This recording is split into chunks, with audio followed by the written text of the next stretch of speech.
Hi అండి, welcome to Bhagyamma foods. ఈరోజు మనం ఎంతో రుచికరమైన ఆలుగడ్డ పులుసు ఎలా చేయాలో చూపిస్తానండి.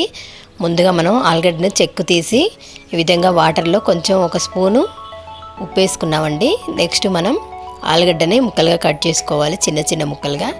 ఇలా ఉప్పు వేయడం వల్ల ఆలుగడ్డ అనేది రెడ్డిష్ రాకుండా మంచిగా వైట్గా అలానే ఉంటుంది, ఫ్రెష్గా. ఓకే అండి, చూసారు కదా, ఆలుగడ్డని కట్ చేసాం. నెక్స్ట్ ఉల్లిపాయ ముక్కలు కూడా కట్ చేసి పెట్టేసాం. నెక్స్ట్ పచ్చిమిర్చి కూడా.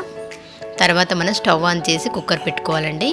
ఇప్పుడు ఈ కుక్కర్లో మనం ఆయిల్ వేసుకోవాలి. చూసారు కదా, ఆయిల్ వేస్తున్నాము. ఈ ఆలుగడ్డ పులుసు చాలా చాలా టేస్టీగా ఉంటుందండి. ఓకే, ఆయిల్ హీట్ అయిపోయింది. దీంట్లో తాలింపు గింజలు వేసుకున్నాం. నెక్స్ట్ కరివేపాకు వేసేసాము. తర్వాత పచ్చిమిర్చి ముక్కలు కూడా వేసుకోవాలండి. ఇప్పుడు నెక్స్ట్ ఉల్లిపాయ ముక్కలు కూడా వేసేసుకున్నాము.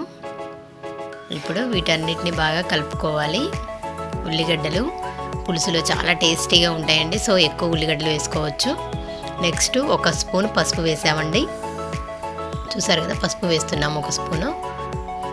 నెక్స్ట్ గరం మసాలా ఒక స్పూన్ వేసుకోవాలి. నెక్స్ట్ అల్లం వెల్లుల్లి పేస్ట్. ఇప్పుడు ఇవన్నీ వేసిన తర్వాత ఇలా కలుపుకోవాలండి, చక్కగా మగ్గనివ్వాలి వీటిని కలుపుతూ.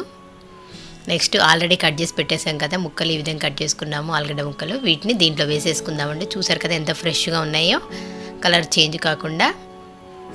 ఓకే అండి, ఇప్పుడు ఈ ఆలుగడ్డ ముక్కల్ని దీంట్లో వేసుకోవాలండి. చూసారు కదా, ఇలా అన్నీ వేసేస్తున్నాము ఆలుగడ్డ ముక్కల్ని. నెక్స్ట్ ఇదంతా కలుపుకోవాలి, ఇలా అంతా కలిపేసుకోవాలండి. ఇలా కలిపేసిన తర్వాత దీంట్లో మనం కొత్తిమీర వేసుకున్నామండి. కొత్తిమీర కూడా చాలా టేస్టీగా ఉంటుంది. నెక్స్ట్ కారం వేసుకోవాలి. ఆల్రెడీ పచ్చిమిర్చి వేసాం కాబట్టి కారం కాస్త చూసుకొని వేసుకోవాలండి. ఓకే, ఇదంతా కలిపేస్తున్నాము.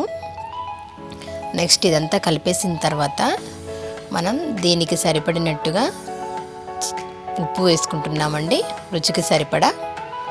నెక్స్ట్ ఆల్రెడీ మనం చింతపండును నానబెట్టి ఉంచేసాము. ఇప్పుడు దీన్ని వడపోసుకోవాలి ఈ విధంగా జల్లిబుట్టలో. మనకి ఎంతైతే పులుపు కావాలనుకుంటున్నామో అంత మాత్రం వేసుకోవాలండి, జాగ్రత్తగా చూసుకొని వేసుకోండి. నెక్స్ట్ దీంట్లో మనం లాస్ట్ ఫైనల్గా ధనియాల పొడి వేస్తున్నామండి. ఈ ధనియాల పొడి వేయడం వల్ల మంచిగా పులుసు చిక్కదనం వస్తుందండి. నెక్స్ట్ మూత పెట్టేసుకుందాము. ఇలా మూత పెట్టేసుకొని విజిల్ 1 or 2 వచ్చే వరకు మనం మంచిగా చక్కగా ఉడకనివ్వాలి, సిమ్లోనే పెట్టుకోవాలండి. ఓకే అండి, ఇప్పుడు ఉడికిపోయింది, మూత తీసేసాము. చక్కగా ఉడికిపోయింది. అంతే అండి, ఎంతో రుచికరమైన వేడి వేడి ఆలుగడ్డ పులుసు రెడీ అయిపోయింది. చాలా చాలా టేస్టీగా ఉంటుందండి, కంపల్సరీ ట్రై చేయండి. మేము కొత్తగా బృందావన్ ఛానల్ కూడా పెట్టాం కదండి, ఆ విషయం మీకు కూడా తెలుసు. సో బృందావన్ ఛానల్ని కూడా సబ్స్క్రైబ్ చేయండి, లైక్ చేయండి, షేర్ చేయండి మీ ఫ్రెండ్స్ అందరికీ. కంపల్సరీ మా కొత్త ఛానల్ని కూడా మీరు ఎంకరేజ్ ఇస్తారని ఆశిస్తున్నామండి. థ్యాంక్ యూ అండి, థ్యాంక్స్ ఫర్ యువర్ వాచింగ్.